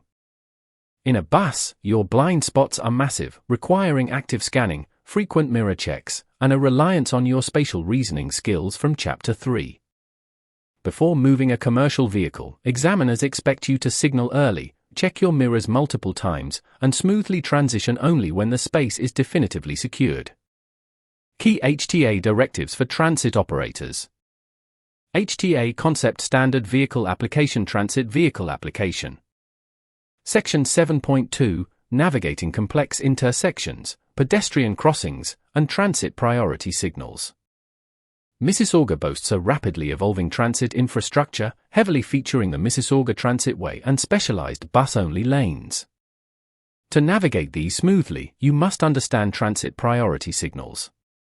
Unlike standard traffic lights, transit signals in Ontario utilize a white vertical bar on a dark background. When this white bar is illuminated, transit vehicles may proceed straight through the intersection, even if the primary traffic lights for other vehicles remain red. These priority signals are designed to give buses a head start, allowing you to clear the intersection and merge safely before general traffic begins moving. However, seeing the white bar does not mean you can blindly accelerate. As a defensive driver, you must still scan the intersection for red light runners or pedestrians who may not understand that the bus has been given the green light to proceed. Figure, with light background and high contrast, create image in landscape orientation best describe and represents the flowing. Make sure it is accurate and there is no repetition. Extra detailed AI-ready prompt for AI-generated diagram showing an Ontario transit priority signal. The image should feature a standard traffic light pole at an intersection, but with a specialized transit signal head displaying an illuminated bright white vertical bar on a black circular background. Include a MiWi transit bus waiting at the intersection, visually demonstrating the bus proceeding while passenger cars wait at a red light. Lighting should simulate overcast daylight for maximum contrast. Pedestrian crossings require absolute vigilance and strict adherence to Ontario's specific crossing laws. At standard intersections with crosswalks, you must yield to pedestrians in your path. However, at designated pedestrian crossovers, marked by overhead yellow flashing lights and shark's teeth road markings, the law is even stricter. You must wait until the pedestrian has completely cleared the entire roadway, from curb to curb, before your vehicle can move forward. When executing turns at complex intersections, you must heavily rely on the pivot point mechanics we discussed in earlier chapters. A common trap for new operators is rushing a right turn to appease honking cars behind them. Never let external pressure dictate your safety protocols. Take your space, manage your tail swing, ensure the crosswalk is completely clear, and execute the turn at a controlled, crawling speed. Section 7.3 Weather Adaptation, Operating Safely in Canadian Winter Conditions. It is a well-known reality of municipal transit in Canada, you will eventually be required to drive through severe winter weather. Operating a heavy commercial vehicle on snow and ice fundamentally changes every aspect of your defensive driving strategy. A 40-foot bus on a slippery road can quickly become an unguided toboggan if the operator fails to adapt their speed and braking habits. The most critical winter adjustment is friction management. Ice and snow drastically reduce the traction between your tires and the road surface, which means your stopping distance can easily triple. You must look much further ahead, up to 15 seconds down the road, to anticipate stops, red lights, and slowing traffic. Applying hard air brakes on an icy surface will cause your wheels to lock up and the vehicle to skid, putting your passengers in immediate danger. Instead of abrupt braking, you must practice smooth, progressive deceleration. Ease off the accelerator early and let the sheer weight of the bus naturally slow your momentum before gently applying the brakes. Furthermore, you must double your following distance. If the standard rule is 4 to 6 seconds, winter driving demands 8 to 10 seconds of space between your bus and the vehicle ahead. Figure, with light background and high contrast, create image in landscape orientation best describe and represents the flowing. Make sure it is accurate and there is no repetition. Extra detailed AI-ready prompt for AI-generated diagram showing a split-screen visual of a bus approaching a bus stop. The left side shows dry summer conditions with a short, green braking zone. The right side shows snowy winter conditions with a much longer, blue icy braking zone. The diagram must visually communicate how stopping distance triples in winter weather for heavy commercial vehicles. Finally, be hyper-aware of the environment surrounding your bus stops. Snowbanks can force pedestrians to stand closer to the active roadway, and black ice frequently forms where buses repeatedly idle and melt the snow. When pulling into a stop during the winter, approach at a crawl. Ensure you leave enough clearance so the bus tail does not slide into the curb, and verify that passengers have a safe, slip-free area to board and exit the vehicle. Section 7.4 Practice Module, Right-of-Way Logic and Traffic Rule Application. To solidify your understanding of defensive driving and the HTA, this practice module simulates the types of situational questions you will face during the MIWARI testing process. These questions test not only your knowledge of the rules but your ability to prioritize safety and defensive logic. Treat these as a mental rehearsal for your actual assessment. Read each scenario carefully. Remember that examiners are looking for the safest, most legally compliant answer, even if it contradicts the habits of everyday passenger car drivers. Cover the rationales while you answer, and use them to grade your thought process. Question 1. You are operating a bus and approaching a designated pedestrian crossover, flashing yellow lights. A pedestrian has crossed your lane and is now walking in the opposite lane, heading toward the far curb. What is the legally correct action according to the Ontario HTA? A. Proceed cautiously since your lane is now clear. B. Honk to warn the pedestrian and proceed slowly. C. Wait until the pedestrian steps completely onto the opposite curb before moving. D. Roll forward slowly to prepare for acceleration. Correct answer, C. Rationale. Under the Ontario Highway Traffic Act, drivers at a designated pedestrian crossover must wait until the pedestrian has entirely cleared the roadway from curb to curb before proceeding. Moving forward while they are still on the road, even in the opposite lane, is a major traffic violation and an automatic fail on a driving evaluation. Question 2. You are stopped at a red light at a complex intersection. A transit priority signal, white vertical bar, illuminates, but the main traffic light remains red. As you prepare to move, you notice a car speeding toward the intersection from the cross street. What should you do? A. Accelerate quickly to establish your legal right-of-way. B. Hold your position, hover over the brake, and ensure the speeding car stops before you proceed. C. Honk your horn to warn the car while entering the intersection. D. Wait for the main traffic light to turn green, ignoring the transit signal. Correct answer, B. Rationale. Having the right-of-way does not protect you from a collision. Defensive driving dictates that safety always supersedes legal right-of-way. You must verify that the intersection is truly clear and that other drivers are yielding before you proceed on a transit priority signal. Question 3. You are driving a transit bus at 50 km per hour in ideal, dry conditions. What is the absolute minimum following distance you should maintain behind the vehicle in front of you?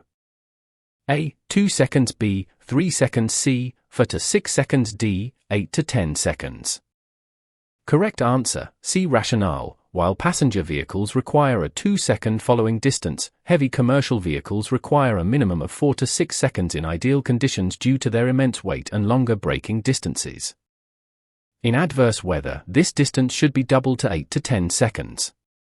Question 4. While driving in severe winter conditions, a passenger rings the bell for the upcoming stop. You are approaching a layer of packed snow and ice near the curb. What is the safest braking technique? A. Apply firm pressure to the air brakes to stop exactly at the pole. B. Ease off the accelerator early, let the bus lose momentum, and apply gentle, progressive braking. C. Pump the air brakes rapidly to prevent sliding. D. Steer sharply into the curb to use the snowbank to slow the bus. Correct answer, B. Rationale, smooth, progressive deceleration is critical in winter weather. Hard braking will cause the wheels to lock up and the heavy bus to skid. Pumping air brakes is dangerous and depletes your air supply. Easing off the throttle early is the hallmark of a professional, defensive transit operator. Figure mind map, extra detailed AI-ready prompt for an AI-generated mind map summarizing Chapter 7, Defensive Driving and Right-of-Way Protocols. The central node should be the defensive driving and transit protocols.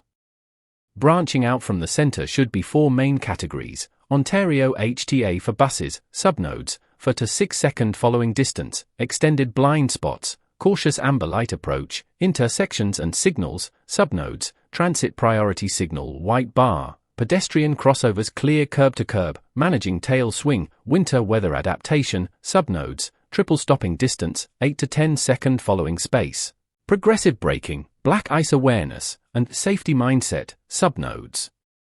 Anticipate hazards, safety over right-of-way, passenger stability. The design should be clean, highly organized, using a professional color palette like navy blue, white, and safety yellow, with clear hierarchical lines connecting the concepts. Chapter 8, The Comprehensive MIWRI Simulation Exam. Sections. Section 8.1, Section A, Spatial and Mechanical Reasoning Test. Section 8.2, Section B, Situational Judgment and Defensive Driving Test. Section 8.3, Section C, Customer Experience and Conflict Resolution Test. Section 8.4, Detailed Answer Key with Rationales and Score Evaluation. You have reached the summit of your preparation journey. In the preceding chapters, we systematically dismantled the core competencies required by MIWRI and municipal transit agencies, from mastering the physical dimensions of a 40-foot bus to navigating complex human interactions. Now, it is time to put that theory into practice. The following simulation exam is designed to mirror the exact format, psychological pressure, and cognitive demands of the official municipal transit assessment. Examiners use these specific types of questions to filter out candidates who merely memorize answers from those who truly understand the underlying principles of safety and customer care. Treat this chapter as the real deal. Find a quiet space, put away your notes from previous chapters, and give yourself a set time limit of roughly 30 minutes to complete the test. Grab a notebook, number it from 1 to 12, and let's see exactly how ready you are to wear the uniform. 8.1 Section A, Spatial and Mechanical Reasoning Test. This section tests the spatial awareness and mechanical aptitude concepts we covered in chapters 3 and 4. Remember, you are not thinking like a daily commuter anymore, you are thinking like an operator managing a heavy-duty commercial vehicle. Choose the most logical and safe answer for each scenario. Question 1. You are preparing to make a tight right-hand turn at a busy intersection in Mississauga. Due to the length of your 40-foot transit bus, you must manage your tail swing. What is the primary hazard associated with tail swing during this maneuver? A. The front right tire clipping the curb and damaging the steering linkage. B. The rear of the bus sweeping into the adjacent left lane, potentially striking a vehicle. C. The rear bumper scraping the ground due to the suspension dipping. D. The right side mirror hitting a pedestrian standing near the crosswalk. Question 2. While conducting your morning pre-trip inspection at the garage, you notice a small puddle of bright green fluid beneath the front engine area of the bus. Based on basic mechanical aptitude, what is your immediate course of action? A. Document it on your inspection sheet and proceed with your route, as minor leaks are common. B. Taste the fluid to confirm its chemical composition before reporting it. C. Do not start the bus, report a suspected coolant leak to maintenance immediately. D. Clean the puddle with a rag so it does not pose a slipping hazard to the mechanics. Question 3. You are driving your route when the low air pressure warning buzzer and lights suddenly activate on your dashboard. What is the safest and most appropriate professional response? A. Continue driving slowly to the nearest transit terminal so passengers can transfer. B. Pull over to the curb immediately, secure the bus, and call transit control for a mechanic. C. Pump the brakes rapidly to build the air pressure back up to a safe operating level. D. Ask passengers to move to the back of the bus to reduce weight on the front air suspension. Question 4. You are navigating a narrow suburban street with cars parked on both sides.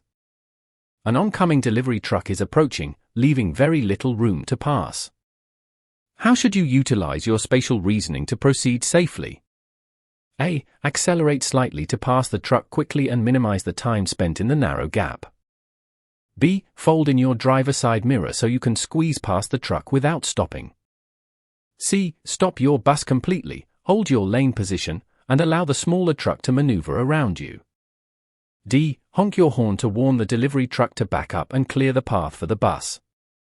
Figure, with light background and high contrast, create image in landscape orientation best describe and represents the flowing. Make sure it is accurate and there is no repetition.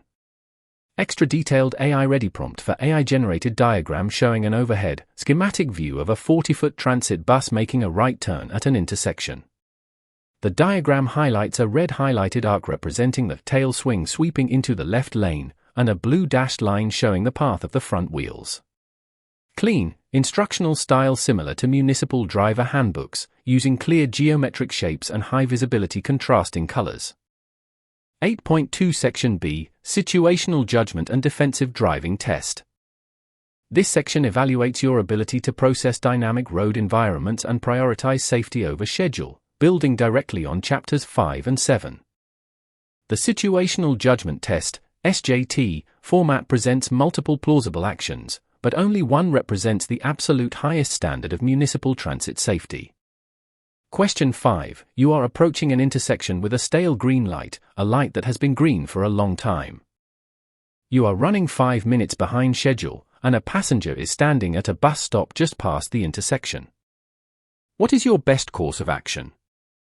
A. Maintain speed to make the green light and get back on schedule for the waiting passenger. B. Cover the brake pedal, anticipate the light turning yellow, and be prepared to execute a smooth, safe stop. C. Accelerate slightly to clear the intersection before the light turns yellow. D. Flash your high beams to warn cross traffic that you are proceeding through the intersection. Question 6. It is a rainy afternoon in Mississauga. You are driving at the posted speed limit of 50 km per hour. A passenger suddenly presses the stop request bell very late, just as you are approaching their stop. Braking normally will cause you to miss the stop by several bus lengths. What should you do?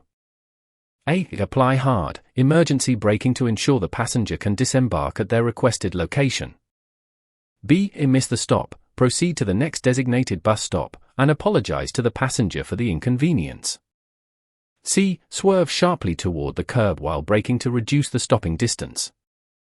D. Stop the bus in the middle of the active traffic lane and let the passenger out immediately.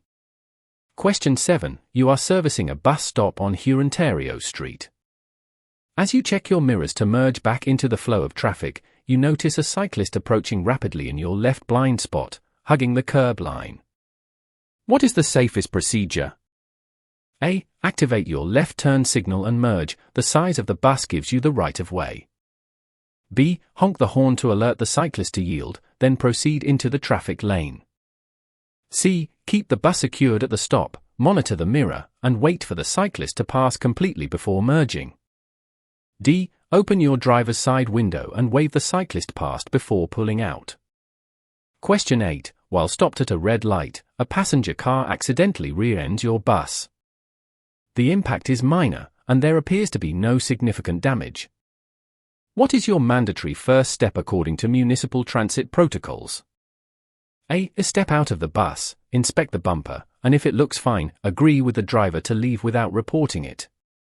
B. Secure the bus, activate four-way flashers, check your passengers for injuries, and immediately contact transit control. C. Ask the driver for their insurance information, pocket it, and finish your route before telling a supervisor. D. Instruct all passengers to evacuate the bus immediately into the active roadway. 8.3 Section C. Customer Experience and Conflict Resolution Test. The final phase tests your interpersonal skills and de-escalation techniques, reflecting the material covered in Chapter 6. Examiners want to see if you can enforce policies while maintaining empathy, remaining calm, and preventing minor incidents from escalating into major operational delays. Question 9. A young passenger boards your bus and realizes their Presto card has insufficient funds. They look embarrassed and ask if they can still ride because they are late for school. What is the most appropriate, customer-focused response? A. Loudly demand they step off the bus immediately so you can stay on schedule. B. Inform them of the fare policy, but use your discretion to allow them to ride this one time to avoid a confrontation and keep the route moving. C. Confiscate their Presto card and hand it over to a transit supervisor at the end of your shift. D. Ignore them completely and start driving the bus while they are still standing at the fare box. Question 10. Two passengers at the back of the bus begin arguing loudly over a seating arrangement. The argument is escalating, making other passengers visibly uncomfortable. As the operator, how should you intervene? A. Pull the bus over to a safe location, secure it, and use the PA system to calmly ask the passengers to lower their voices and respect one another. B. Keep driving, as passenger disputes are not your responsibility unless physical violence occurs. C. Leave the driver's seat while the bus is in motion to physically separate the two passengers. D. Call the police immediately without attempting to verbally de-escalate the situation first. Question 11. You arrive at a stop where a passenger using a mobility device, wheelchair, is waiting to board. The bus is already quite crowded, and the accessible seating area is currently occupied by passengers standing and sitting. How do you handle this? A. Tell the passenger in the wheelchair to wait for the next bus because this one is too crowded. B. Deploy the ramp immediately and force the wheelchair user onto the bus, letting the passengers figure out the space. C. Secure the bus, kneel it, and politely ask the passengers in the priority area to make room for a customer requiring the accessible space. D. Honk the horn to get the standing passengers' attention and yell at them to move back. Question 12. A passenger boards your bus, looking highly confused, and asks if this route goes to Square One shopping center. You realize they have boarded the wrong route and are heading in the opposite direction. What is your best response? A. Tell them they are on the wrong bus and close the doors, leaving them at the stop. B. Let them board, take their fare, and tell them to figure it out at the next transit terminal. C. Calmly explain they are on the wrong route, advise them to wait at the stop across the street, and provide the correct route number for Square One. D. Reroute your bus slightly to drop them off closer to the mall, providing exceptional customer service. 8 point for detailed answer key with rationales and score evaluation. Now that you have completed the simulation, it is time to grade your performance. Do not just look at the letter you chose, read the rationale carefully. Understanding why an answer is correct is what will allow you to pass the actual MIWARI assessment when the scenarios are inevitably tweaked. Section A answers. 1. Correct answer, B. Rationale, tail swing occurs because the rear axle acts as a pivot point. When you turn the steering wheel sharply to the right, the front of the bus goes right, but the massive overhang behind the rear axle violently swings out to the left. This can easily sideswipe a vehicle in the adjacent lane. 2. Correct answer, C. Rationale, bright green fluid is universally indicative of engine coolant, antifreeze. A leak of this nature means the engine could quickly overheat, causing catastrophic damage. Municipal protocols require operators to secure the vehicle and report the defect to maintenance immediately. You never drive a structurally compromised bus. 3. Correct answer, B. Rationale, the low air warning indicates a critical failure in the braking system. If air pressure drops completely, the spring brakes will engage automatically, causing an aggressive, uncontrolled stop. You must pull over immediately while you still have enough pressure to control the bus, secure it, and call for help. 4. Correct answer, C. Rationale, when spatial clearances are dangerously tight, the safest action is to stop and hold your position. You are operating a heavy, cumbersome vehicle. Forcing your way through risks a collision, and folding mirrors removes your visibility. Let the smaller, more maneuverable vehicle adjust to your stationary position. Section B answers. 5. Correct answer, B. Rationale: a stale green light is highly unpredictable. Covering the brake pedal reduces your reaction time, preparing you for a smooth stop when it turns yellow. Accelerating to make a light compromises passenger safety and violates defensive driving principles. 6. Correct answer, B. Rationale: safety always supersedes passenger convenience. Hard braking throws standing passengers off balance, potentially causing severe injuries and massive liability for the municipality. A safe operator misses the stop, apologizes for the inconvenience, and drops the passenger at the next safe, designated location. 7. Correct answer, C. Rationale: cyclists are highly vulnerable road users. Even if you have a turn signal on, merging into an occupied space is dangerous and illegal. You must exercise patience, keep the bus secured, and wait until the hazard, the cyclist, has safely cleared your blind spot before merging. 8. Correct answer, B. Rationale: regardless of how minor an incident appears, municipal policy dictates a strict accident protocol. You must secure the scene, check on your passengers, who are your primary responsibility, and report the incident to transit control so supervisors and necessary authorities can respond. Section C answers, 9. Correct answer, B. Rationale: this tests your de-escalation and discretion skills. Engaging in a loud fare dispute delays the route and creates a hostile environment. Transit agencies empower operators to educate the passenger on the policy but avoid confrontation over minor fare infractions to keep the system moving safely. 10. Correct answer, A. Rationale: safety is paramount. You cannot address a conflict effectively or safely while operating a heavy vehicle in traffic. Pulling over secures the physical environment, and using the PA system establishes your authority calmly without physically inserting yourself into a potentially dangerous altercation. 11. Correct answer, C. Rationale: accessibility is a human right and a core mandate of municipal transit. As the operator, you are the manager of that space. Securing the bus and politely instructing passengers to clear the priority seating fulfills your legal and ethical obligation to the passenger requiring the mobility space. 12. Correct answer, C. Rationale: this represents exemplary customer service. You are providing clear, helpful, and accurate information without compromising your own schedule or safety. Rerouting a bus, option D, is a massive policy violation, and ignoring them, option A, fails the fundamental test of public service. Score evaluation, total correct performance evaluation. Next steps for candidate, 11 to 12 exceptional, you possess a deep understanding of municipal transit priorities. Review the rationales briefly. You are highly prepared for the official MIWRI assessment. 8 to 10 proficient, you grasp the basics but are still falling into a few psychological traps. Reread the chapters corresponding to your incorrect answers, focusing heavily on safety over schedule. 0 to 7 needs review, you are currently approaching the test from the mindset of a standard commuter. Do not panic.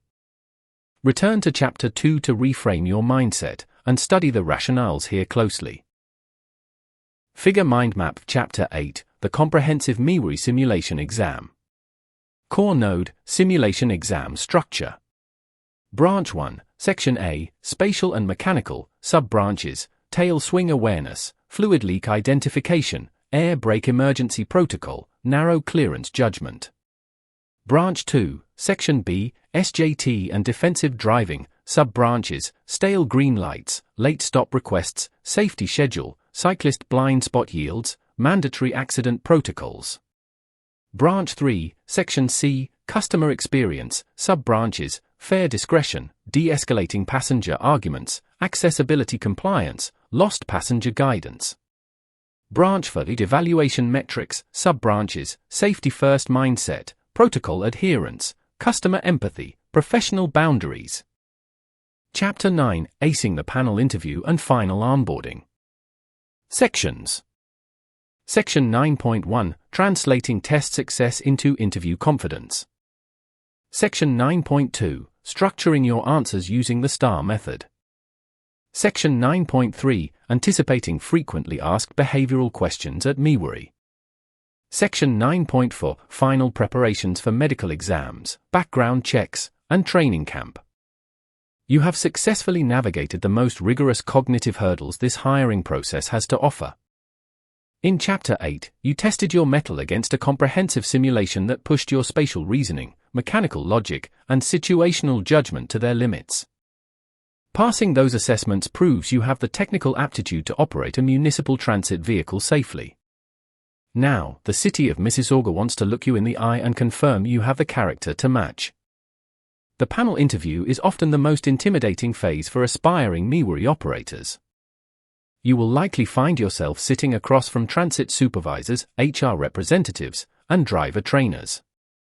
They are not looking to trick you, they simply want to know if you are someone they can trust with a 40-foot bus and dozens of lives on a snowy Tuesday morning. This chapter is your strategic blueprint for the final stages of the hiring process. We will bridge the gap between your written test success and your verbal interview confidence. By mastering structured response techniques and understanding the onboarding requirements, you will walk into that interview room ready to secure your new career. 9.1 Translating Test Success into Interview Confidence. Many candidates experience a mental disconnect between the written assessments and the panel interview. They treat the interview as a completely new, unrelated hurdle and freeze under the pressure. In reality, the panel interview is simply an extension of everything we covered in Chapters 5 and 6 regarding situational judgment and customer service. The examiners already know you understand the rules, now they want to see your demeanor when explaining them. Think of your interview panel as a group of passengers asking you for complex directions.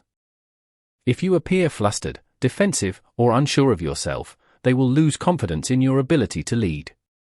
However, if you speak with the same steady, reassuring tone you would use to de-escalate a tense situation at the Square One bus terminal, you will instantly score points. They are evaluating your communication style just as heavily as the content of your answers. Figure, with light background and high contrast, create image in landscape orientation best describe and represents the flowing. Make sure it is accurate and there is no repetition. Extra detailed AI-ready prompt for AI-generated diagram showing a side-by-side comparison. On the left, a written test paper with a checkmark representing technical knowledge. An arrow points to the right, showing a confident candidate speaking to 3 interviews, representing applied communication. Use a professional municipal color palette of deep blue and vibrant orange. To build this confidence, remind yourself that you have already proven your competence. The panel invited you to this interview because your simulation scores showed immense promise. When you are asked a question about a difficult customer or a safety hazard, mentally refer back to the core principles of defensive driving and de-escalation you have already mastered. Speak from that foundation of established knowledge. Finally, remember that municipal transit agencies prioritize safety above all else, followed closely by customer service and schedule adherence. If you ever feel lost during an interview question, pivot your answer back to safety. An operator who prioritizes the well-being of their passengers and the public will always align with the core values of MIWRI and the city of Mississauga. 9.2 Structuring your answers using the STAR method. Public sector interviews, including those for municipal transit, rely heavily on behavioral questions. These questions typically begin with phrases like, "Tell us about a time when," or "Describe a situation where you had to." The examiners use a standardized rubric to grade your responses, meaning they are actively listening for specific, structured information. If you ramble or speak in generalities, you will lose points, regardless of how great your actual experience is. To guarantee you hit every point on their grading rubric, you must use the STAR method. This acronym stands for Situation, Task, Action, and Result. Think of the STAR method as your route map for the interview. It keeps you on schedule, prevents you from taking unnecessary detours, and ensures you arrive exactly where the examiners want you to be.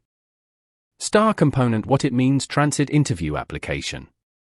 When outlining your action, focus heavily on your soft skills. Did you use active listening? Did you follow a standard operating procedure? Did you prioritize safety? The examiners want to see that your actions were deliberate and guided by professional maturity, not just a lucky guess. Let us look at a brief example. If asked about dealing with a frustrated customer, your result should not just be "the customer left." A strong star result sounds like, "Because I remained calm and offered a clear alternative, the customer thanked me for my help, and we avoided any disruption to the rest of the queue." It reinforced to me that patience is the key to de-escalation. 9.3. Anticipating frequently asked behavioral questions at MississaugaBusPrep. While we cannot predict the exact questions the panel will ask, municipal transit interviews follow highly predictable themes. They revolve around safety compliance, conflict resolution, teamwork, and your ability to work independently under pressure. By preparing a handful of versatile stories from your past work experience, you can adapt them to fit almost any behavioral prompt they throw your way. The schedule versus safety dilemma is a classic transit interview staple. You may be asked, "Tell us about a time you had to choose between being on time and being safe." The panel wants to hear that you will never compromise safety to shave 2 minutes off your route. Prepare a story where you sacrifice speed to ensure a procedure was followed correctly, emphasizing that a delayed service is always preferable to an accident. Another highly probable question focuses on navigating an aggressively irate individual. Drawing on the principles from Chapter 6, prepare a star response detailing a time you successfully de-escalated a shouting customer. Highlight your use of neutral body language, empathetic listening, and boundary setting. The panel is assessing whether you will escalate a tense bus environment or effectively diffuse it. Figure, with light background and high contrast, create image in landscape orientation best describe and represents the flowing. Make sure it is accurate and there is no repetition. Extra detailed AI-ready prompt for AI-generated diagram showing an interview prep mind map. The central node says core transit themes. For branches extend outward, safety first, customer de-escalation, reliability and punctuality, and following procedures. Each branch has a small icon like a shield, a handshake, a clock, and a clipboard. You should also anticipate questions regarding diversity and inclusion. Mississauga is one of the most culturally diverse cities in Canada, and your bus will reflect that reality every single day. Be prepared to discuss a time when you adapted your communication style to help someone with a language barrier or a physical disability. Demonstrating respect and adaptability will resonate deeply with the municipal hiring panel. Finally, prepare a thoughtful answer for the inevitable closing question: why do you want to be a bus operator for MississaugaBusPrep? Avoid generic answers about liking to drive. Speak passionately about serving the Mississauga community, the appeal of a stable, safety-oriented career, and your respect for the public transit system as the lifeblood of the city. 9.4 Final preparations for medical exams, background checks, and training camp. Once you conquer the panel interview and receive a conditional offer of employment, the journey shifts from cognitive testing to physical and administrative clearance. Do not hand in your notice at your current job just yet. You must first pass a rigorous set of clearances, starting with a comprehensive medical examination. In Ontario, driving a municipal transit bus requires meeting the Ministry of Transportation (MTO) medical standards for a Class C or Class 2 license. You will undergo vision and hearing tests, cardiovascular assessments, and a general physical to ensure you can safely handle the physical demands of the job. This includes prolonged sitting, turning the steering wheel of a heavy vehicle, and assisting passengers with mobility devices. Be proactive by ensuring your vision prescriptions are up to date before your appointment. Simultaneously, the city will initiate a thorough background check.